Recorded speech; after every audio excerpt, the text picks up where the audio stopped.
You're listening to Catholic Sprouts, the daily podcast for Catholic kids that strives to plant seeds of faith.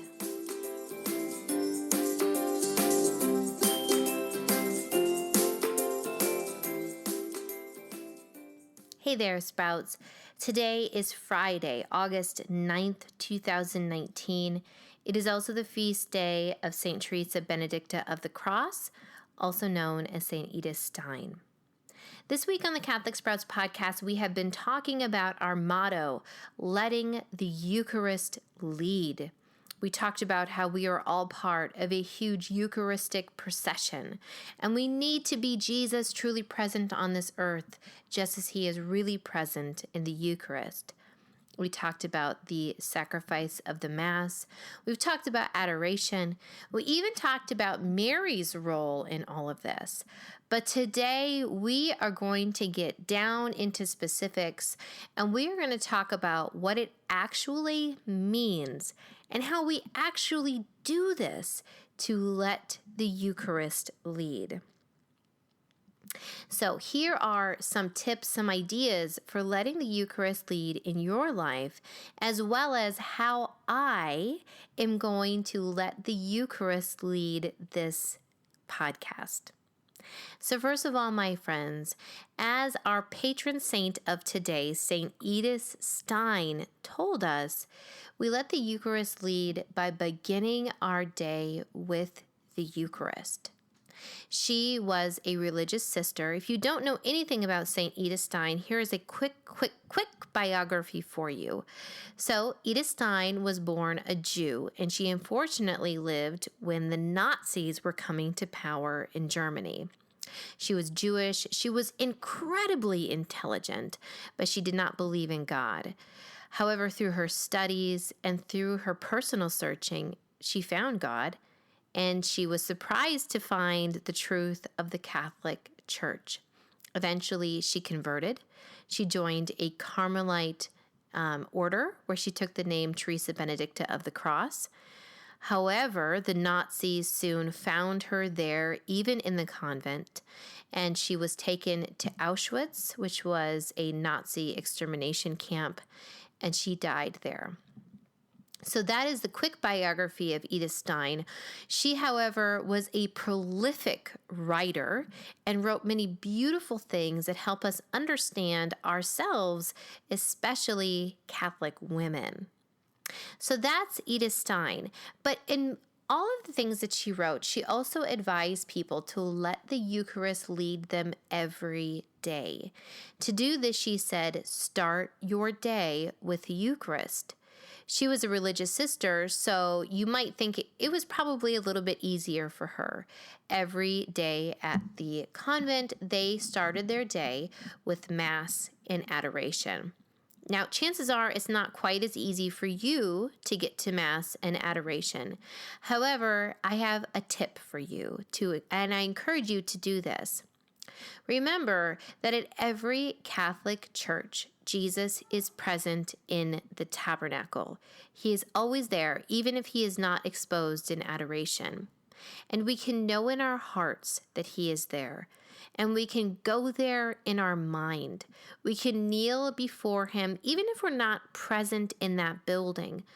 But simply remembering he's there, taking a moment of silence and going there in our mind is a beautiful way to begin our day with the Eucharist, just as St. Edith Stein did and advises us to do as well.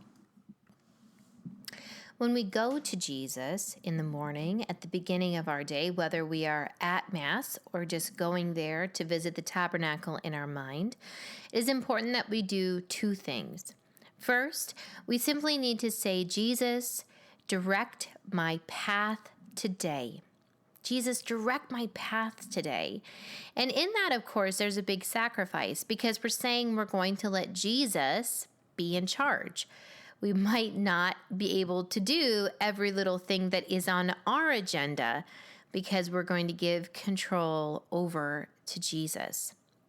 The second thing that we need to say is we need to say, Jesus, help me to embrace the cross with you. Jesus, help me to embrace the cross with you. Now, as a human being, we know that our life will contain at least a little bit of suffering. We lose people, we grieve, people are mean to us, we deal with hunger or exclusion. All of these things are simply part of being human. As humans, we will suffer. Jesus showed us that. When he came to earth as a human being, he embraced a great amount of suffering. But we need to be willing, if we are letting the Eucharist lead, if we are living as Jesus Christ lived, that means being willing to suffer. And look to the example of St. Edith Stein on this point as well. St. Edith Stein died in Auschwitz. She died in a Nazi extermination camp. Now, clearly, what the Nazis were doing was evil, but God can use all things for his good. Through her death, she was able to really be a shining example of how God can work in every situation, how God can make beautiful things happen out of evil. Edith Stein started her day every day with the Eucharist. She allowed Jesus to lead her every day through the Eucharist. And yes, in a way, he led her to Auschwitz. But we know that that's not the end of the story. Because she put her complete faith in Jesus Christ, after Auschwitz, he also led her to eternal bliss in heaven. And that, my friends, is the real end of the story. If we follow Jesus on this earth, if each day we wake up and look to Jesus, truly present in the Eucharist, and say, Jesus, you lead. Jesus, you help me embrace suffering like you did, then we will follow him our whole lives and into the next life where we will be with him eternally in heaven. And so, Sprouts, my challenge for you today is quite simple. Think of our patron saint of this day, St. Edith Stein, and pray simply, St. Edith Stein, pray that I might let the Eucharist lead and follow you and the rest of the saints into heaven with Jesus Christ forever. That's it for Catholic Sprouts today. We'll be back tomorrow, but until then, continue to grow in your faith and truly sprout into the beautiful creation that God intended you to be.